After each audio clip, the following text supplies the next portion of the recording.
Hello and welcome back to Let's Play Tyranny with me, Bring It On. Off camera, I updated a lot of spells. I don't remember everything that I did, mostly on Lantry, because he got a lot of updates. Verse didn't get anything because she hasn't gained that much lore since last time we did this. Maric only got reduced cooldown on Gift of the Golem. Main character got Timeless Form 3 on 2 of his buffs, Mirror Image and Titan's Touch, and only Timeless Form 1 on Ignite Brand. Previously he had the Recovery Sigil. Then all of his cone spells, I updated his Precise Action 1 to 2 for a better chance to hit. I think that was it. Then on Lantry, I prioritized using the higher tier accents. So Sigil Strength 5, Precise Action 4 and Restoring Touch. Same thing here, except for it also has Timeless Form. Really, my priority was using Timeless Form 3 on all of my whatever spells I could, so I don't have to worry about reapplying them in combat. And then on Surge of Glory, I gave it the Sigil of Spell Surge. So accidentally causes spells to reduce recovery for a short time after being cast. I don't know if that applies to the caster or to the recipients of the buff. So either he's going to get reduced cooldown for himself, or he can apply this to all 3 other companions and reduce all their cooldown with just one spell. So I'll have to try and keep an eye on that and see how that works. We had Timeless Form 3 on Healing Aura. Timeless Form 3, I think that was it, on Mirror Image. Timeless Form 3 and Precise Action 4 on Haste. Timeless Form 3 on Vital Body. Timeless Form 3 on Unravel Minds. And Staggering Force. Higher chance to interrupt the enemies, but it stuns, so I don't know how much this matters on this spell, because the stun's going to interrupt them regardless. False Pit, Sigil Strength 5, and Timeless Form 3. So, also last episode we picked up an item. I didn't read the description for it yet. Weeping Whispers.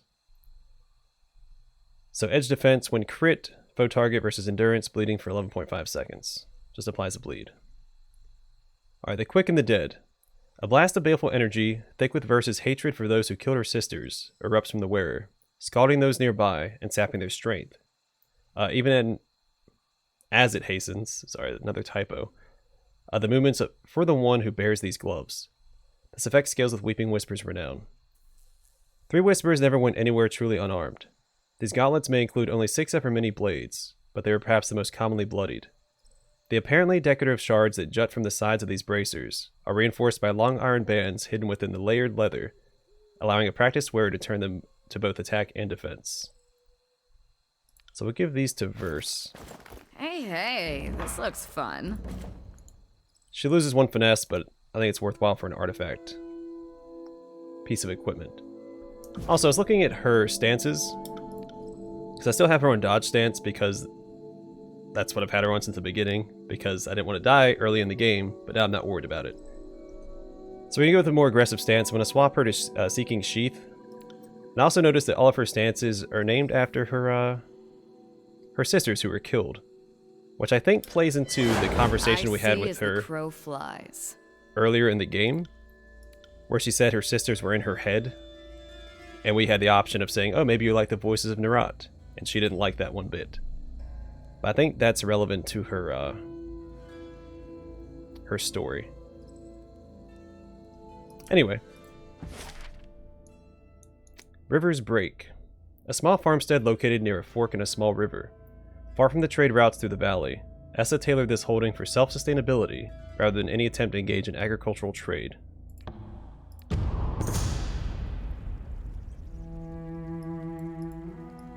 Alright, nestled among the trenches gouged across the Blade Grave by the Edict of Storms, you find a true rarity, a sheltered pool of water. Seemingly fed by a spring, the pool gives way to a pair of thin streams that become choked with grit and rust almost immediately after they snake out from under the shelter of a towering curled sheet of twisted bronze armor. Skeletal arms held together by bunched strands of dried tendon hang from the roof of the unnatural cavern, and a half-broken statue, a pitted graven image of an ancient stalwart queen, protrudes from the wet, suggesting that this may have once been the center of a settlement. Mangy dogs with matted fur and bone-thin deer, have collected in the shadows, seeking shelter from the storms that long ravaged this kingdom. Though the deer press themselves deeper into the shadows, the canines growl at your approach, fangs buried behind curled flews. You examine the statue. The natural enclosure sweeping high above the grotto has protected the painted marble statue from the worst of the destruction of Kyros' Edict of Storms. Draped in a dress painted pale crimson, the queen's skin is a deep bronze, and what's left of her tightly curled hair is rendered enameled black, giving the impression that it has been well oiled. Her right hand raises a broken spear, and her left a downturned dagger. You recognize the statue as Regent Ateria, a woman renowned and old stalwart for both her guile and her strength at arms. The former has become a considerably less valued trait than the latter in recent centuries, and recent histories barely mention her more sordid accomplishments. The oldest stories make you wonder, though, and you investigate the statue carefully, fingers prodding, its curves and contours, for locating a small hidden compartment in the statue's heel. Within, you find a small, glimmering trinket. You pocket it and continue on your way. Jet Periapt. Minus 10% recovery time for 20 seconds and requires stealth. Though the black gemstone hanging from this thin bronze chain seems the obvious source of its power, the enchantment actually hides within the woven metal necklace, each minuscule sigil engraved to face into the weave. Even as the necklace's form obscures its strength, its function strengthens the obscure. Once common among a secretive order of mystic spies and assassins and stalwart, items such as this bestow speed in the vital moments following the first blow. Success became the assassin's undoing, when Regent Stratus Malia eradicated all traces of the Order after employing them to eliminate her predecessor. That a periapt such as this survived is a testament to the school's capacity for subterfuge and resourcefulness. I can't read today.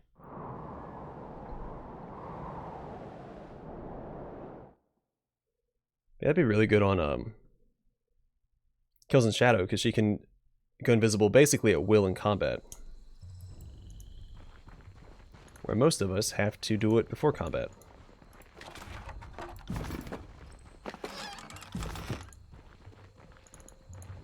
Unless you have an invisibility potion. But Kills in Shadow has that artifact that lets her go invisible in combat. Dry grass protrudes haphazardly from the threadbare and sun-bleached tunic hanging on this post. The glower painted on the burlap sack head glares down over a rough grass beard. It bears passing semblance to a certain archon of secrets. The scents of baked bread and vegetable stew mingle on the air. Through the window you can make out a modest dwelling, kept with a kind of order and cleanliness one could expect of a disfavored command tent.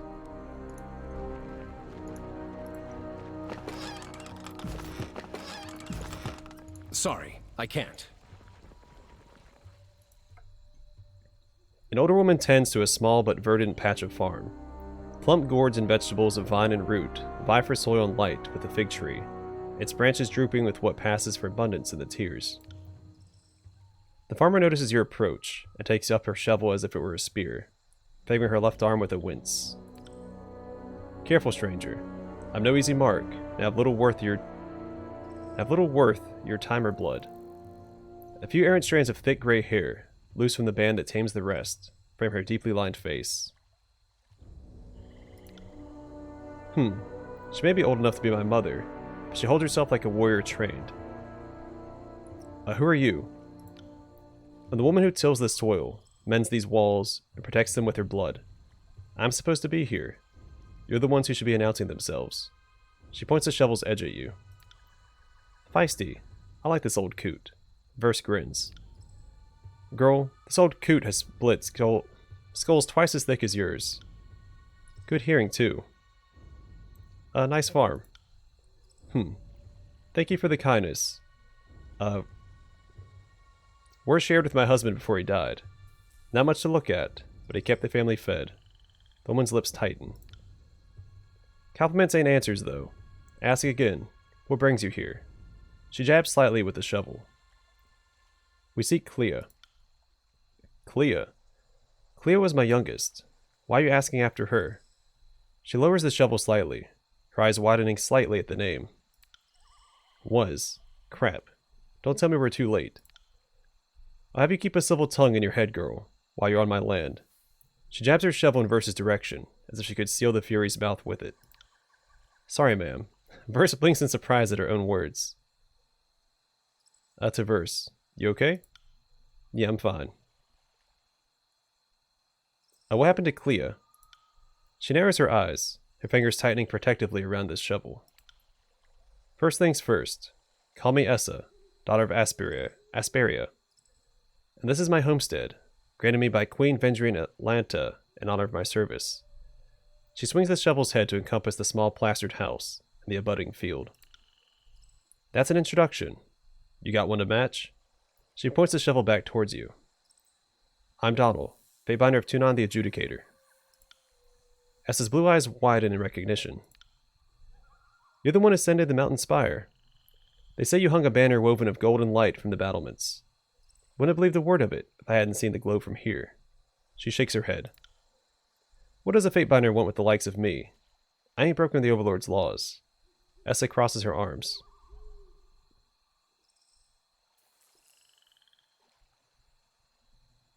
To Verse. I'll follow your lead, Verse.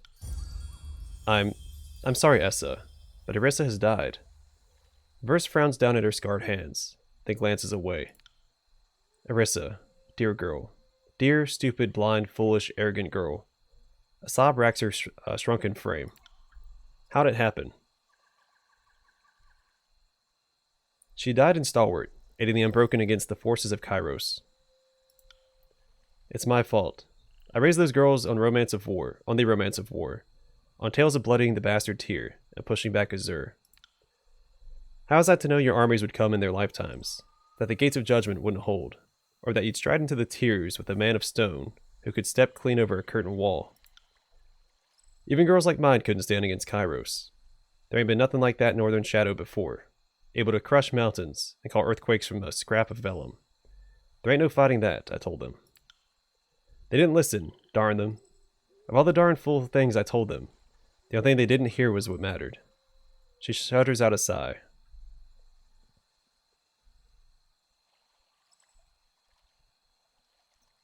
Well, Verse?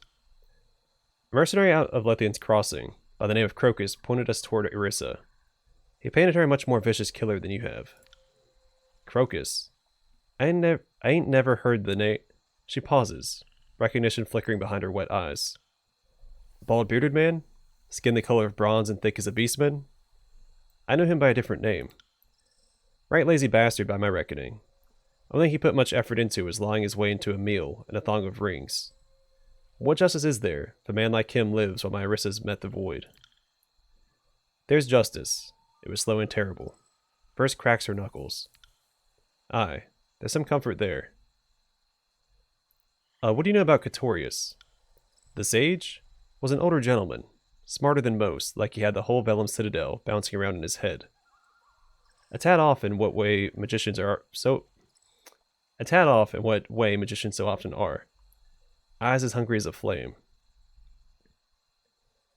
You said you train your daughters in the arts of battle.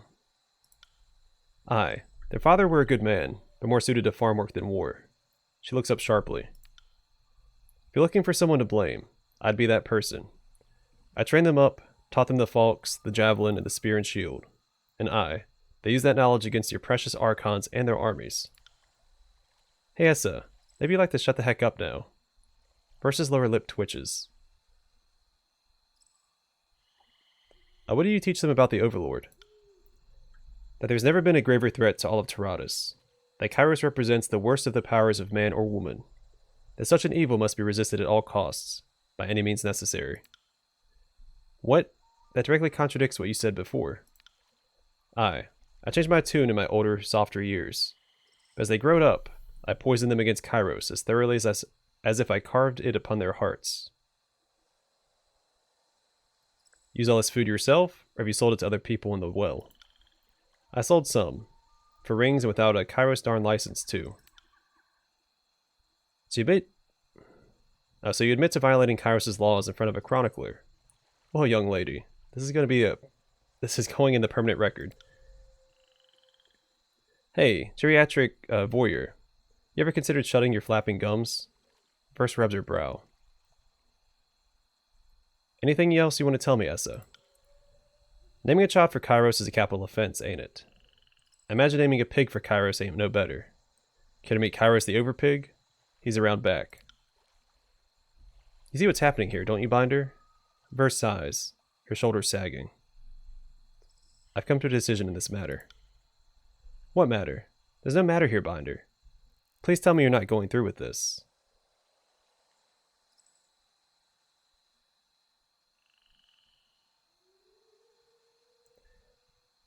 Yeah, Essa wants us to kill her. I think she has nothing else to live for, so she's trying to provoke us into executing her.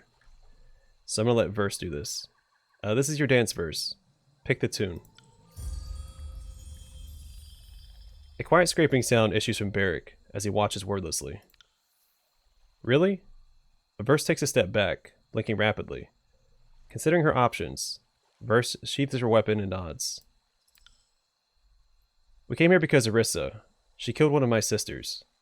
I always thought I needed to avenge them, to make it right, because I'd failed them. But actually talking to you, it's cleared some stuff up. I guess what I'm saying is I miss my sisters, and you miss your daughters. That's just the way of things.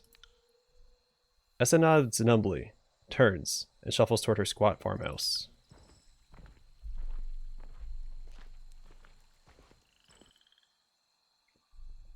First releases a long sigh, bends down, and plucks a round red tomato from a vine. Her thumb slides across its skin, then presses lightly against it, dimpling the vegetable.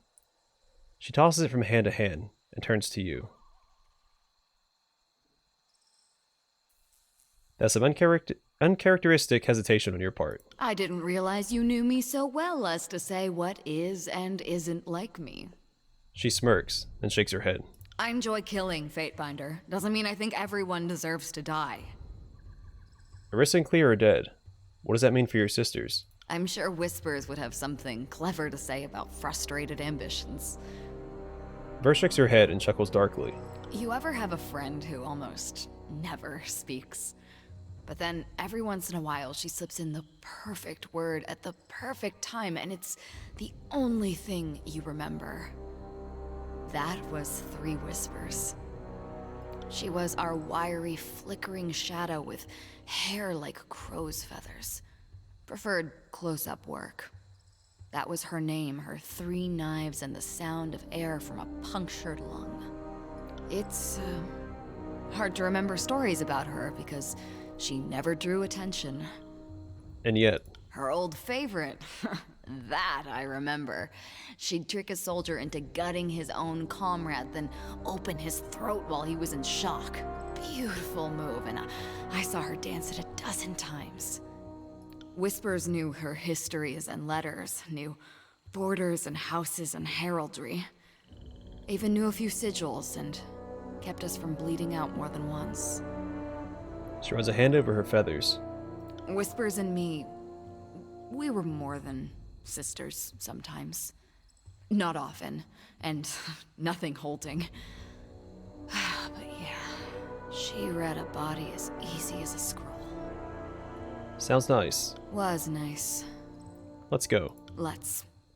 She bites into the tomato, and a small bead of juice rolls down her chin. On it. Can't do that. I knew she wasn't going to kill Essa there, so.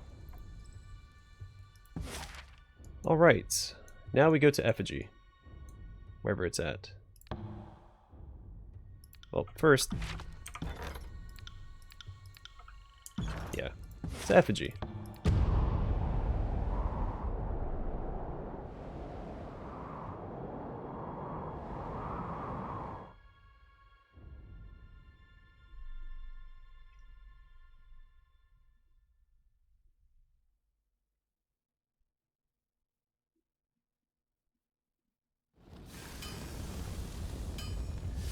Alright, then we go back to, Aspire.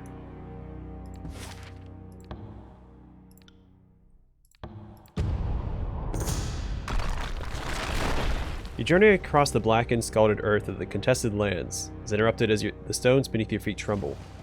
The groan that shakes the sky and rattles your ribs. The earth tears violently open. throwing an arcing gout of flame, smoke, and cinders into the air.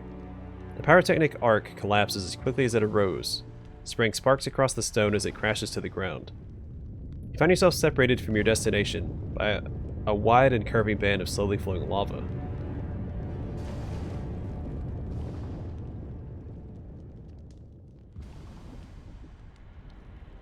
I can do any of these. Let's use magic. So attempt to control frost, cool the lava. Your hands twist and contort, signing the symbol of the Archon of Frost into the air, drawing down the ancient history of rhyme. You gesture outwards, channeling the arcane energies forward, and they take shape in a blast of air frigid enough to freeze a tearsman in their tracks. You see no effect at first, but continued effort causes the molten flow to slow, darken, and finally stop entirely. Make your way across the gully before the heat of the Edict of Fire can break up the earth again. Arcane Infuse plus 30 magic defense launches an AoE ability when the target is crit.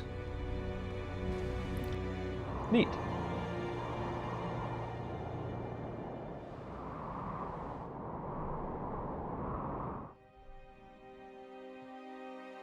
Also, we found one hide at S's farmstead, so I'm hoping we might be able to start the Hierarch's robes this time around. So I think I only need 2 more hide. So if Revo sells 2 hide, we're set.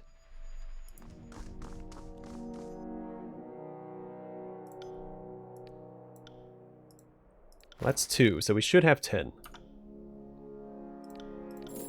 If I'm not mistaken.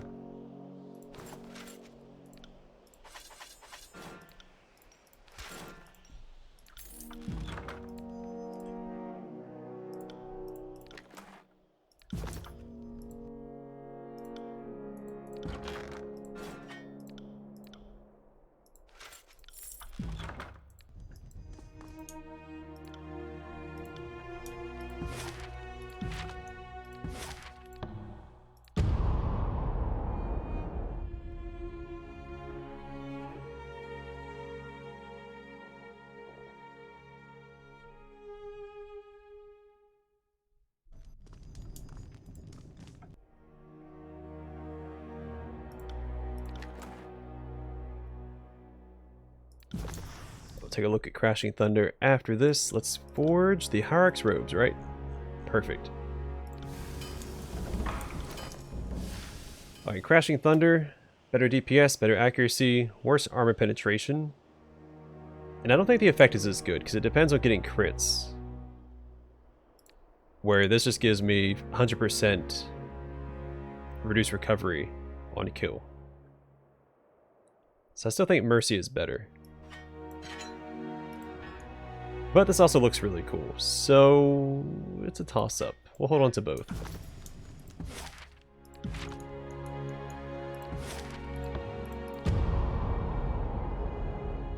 What I really want is the artifact weapon that I can't make yet. So then, you know, the game makes the decision for me. Because obviously I'm going to choose an artifact over a non-artifact. Just because.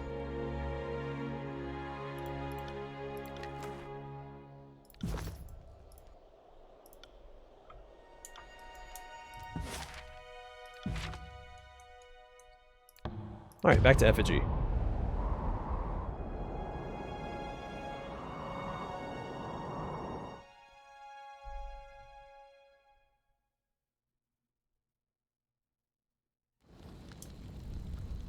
Will do. Opening one of the sacks releases a horrific stench into the air. Peering into it, you can see what remains of rotting fruits and grains. Can't do that.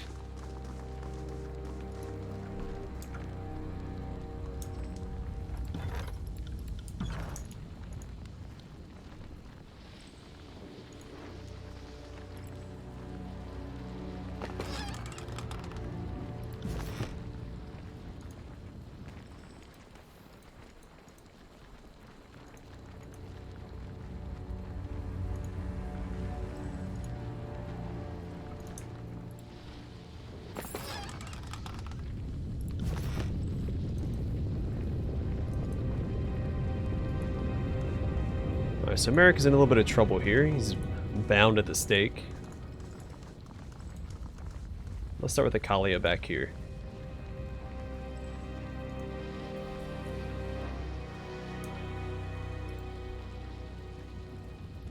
You notice a young woman standing apart from the rest of the sages. She fidgets and twitches, hopping back and forth from foot to foot, murmuring to herself. You know she seems energetic. Her eyes are tired and roomy, with dark circles underneath them.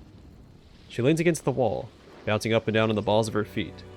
Looking up mid-twitch, she catches your eye and calls out to you. You there, yes. You can help me out, so I have so much that needs to... Oh wait, I thought you were someone else, and this is incredibly embarrassing, so never mind. There's no punctuation.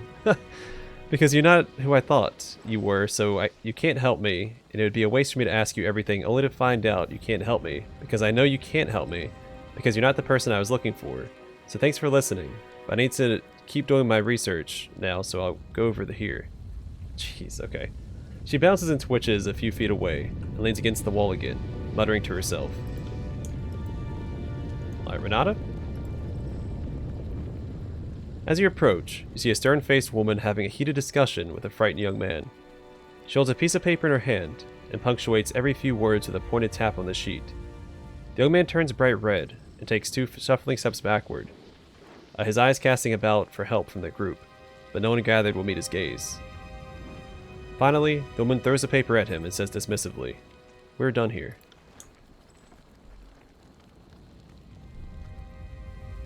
The young man makes a couple of frantic grabs at the paper before finally securing it, then turns and runs away, tripping as he goes.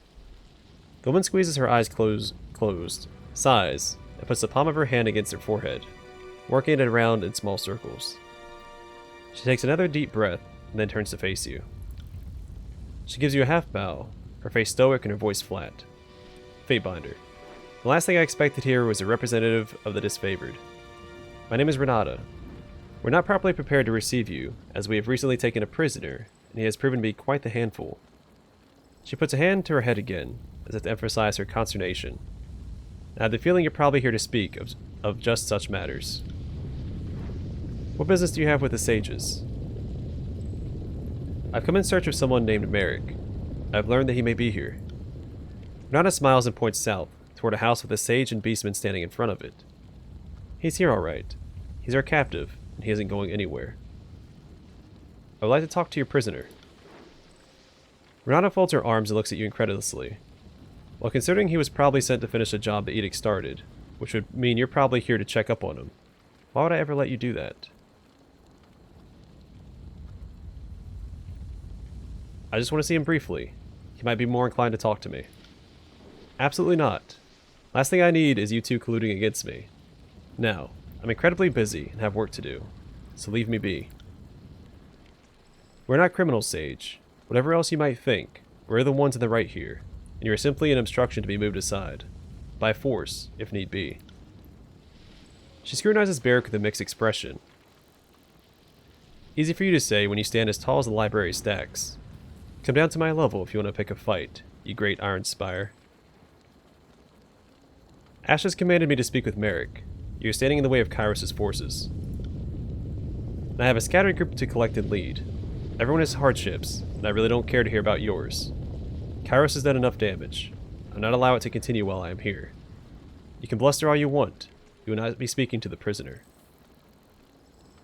I won't ask you again, Renata. Let me talk to Maric, or pay the price. Renata's eyes narrow. It appears you wish to end this in blood. So be it. You find the sages aren't so easily silenced. Guards, we're under attack. I really wanted that to end peacefully, but, well.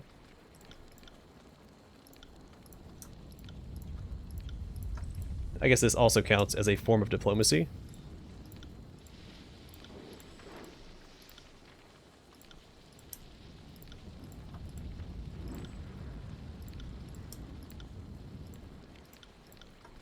I'll take it.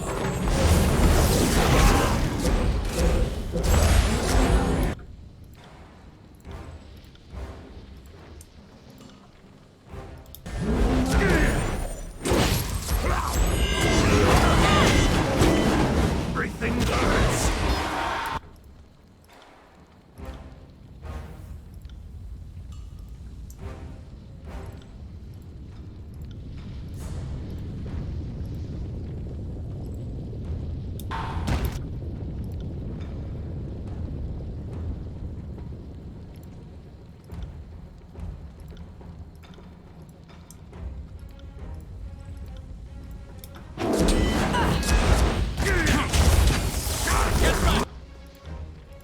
Lantry, haste Barrick. Then Surge of Glory, everybody else.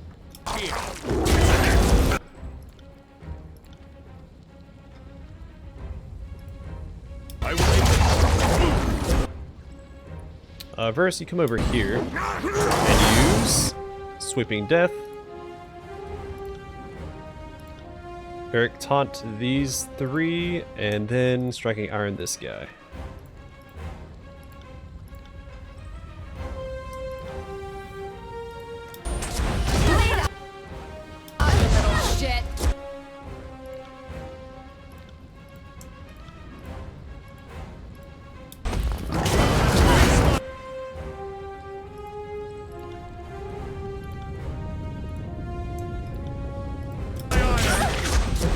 Alright, that works for me. I Sunder and Thrust. Right.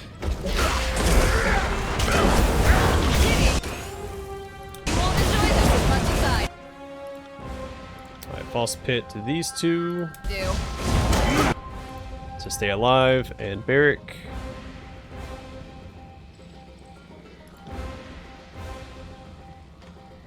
I guess just keep doing what you're doing.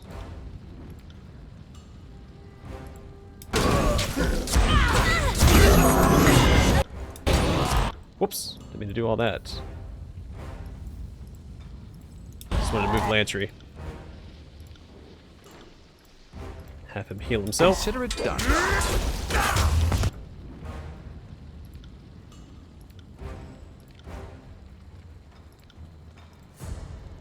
That one.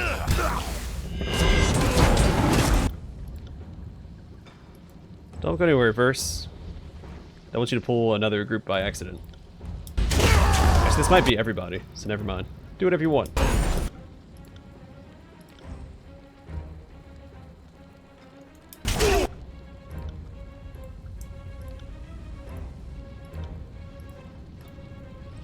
Won't get away that easily. Consider it done. Alright, knockdown and skewer.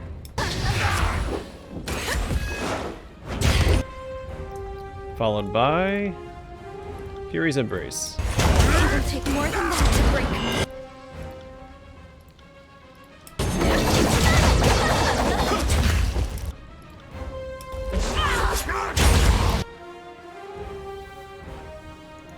She's gonna run away from him and come over here and use Sweeping Death for the big AoE. That should about do it.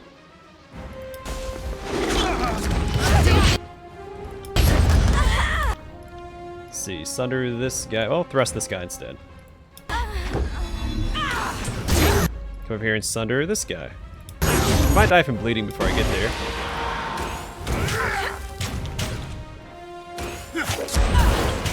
This isn't working.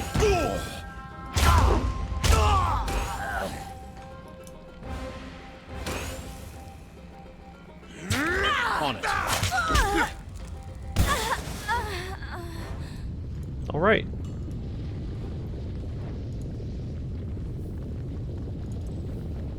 And that is that. What does it say? Store won't move an inch. Must be barricaded from the other side. Oh, I missed some stuff over here.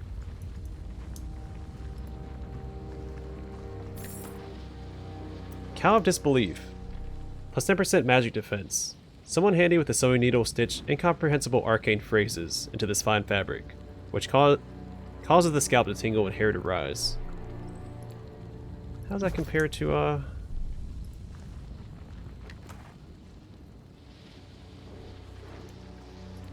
Lantry's current helmet?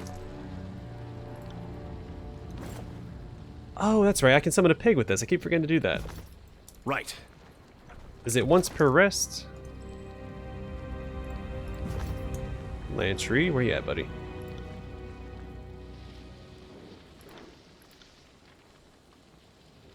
Yeah, once per rest. And it has to be... oh, not in combat.